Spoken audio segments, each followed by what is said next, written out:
Good day everyone, I'm Teacher Justin and welcome to another Math with Teacher Justin. On today's topic, we're going to talk about dividing polynomials using long division. Okay, so let's start with our example, x squared plus 3x plus 8 divided by x plus 4. So in this case, we're going to identify our dividend and our divisor. So our dividend here is x squared plus 3x plus 8 and our divisor is x plus 4. So let's proceed to our long division form. So let's draw our bar. And our dividend, x squared plus 3x plus 8, should be placed inside this division bar. So we have x squared plus 3x plus 8.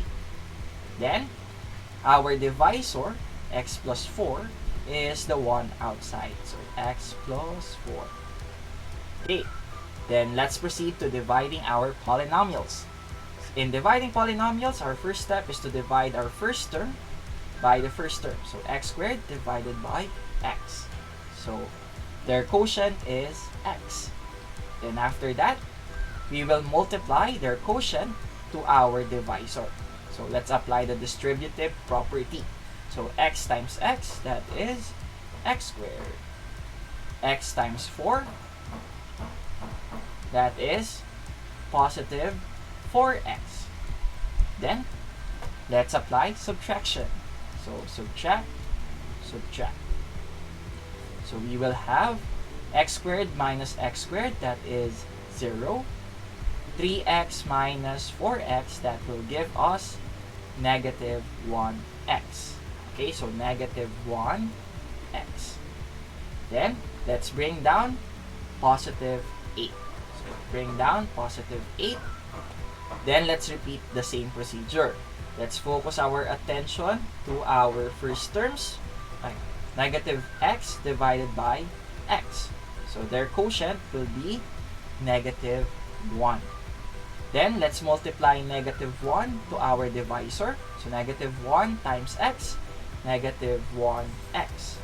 Negative 1 times 4, that is negative 4. Then, let's subtract. So, negative 1x minus negative 1x, that will give us 0. 8 minus negative 4, so 8 minus negative 4. So, keep, change. So, that is going to be 12. So, positive 12. Since we don't have anything to bring down, positive 12 will be our remainder. So, this is our remainder. So, how do we write our final answer with a remainder? So, in writing our final answer, the one on top, x minus 1. Then, we will add our remainder plus our remainder, which is 12. And it will be in a form of a fraction over our divisor, which is x plus 4. So this is how we will write our final answer if we have a remainder. X minus 1 plus 12 over x plus 4. That will be our final answer. Ta-da! Alright. And that is it. If you like this video, give it a thumbs up. If you have comments, questions, recommendations, suggestions for my next video, please leave them in our comment section below. Share this video and subscribe. And for more videos like this, you can go to my channel, Teacher Justin. And that is it for today. Again, I'm Teacher Justin. Goodbye, God bless, and stay safe. See you on my next video. Peace.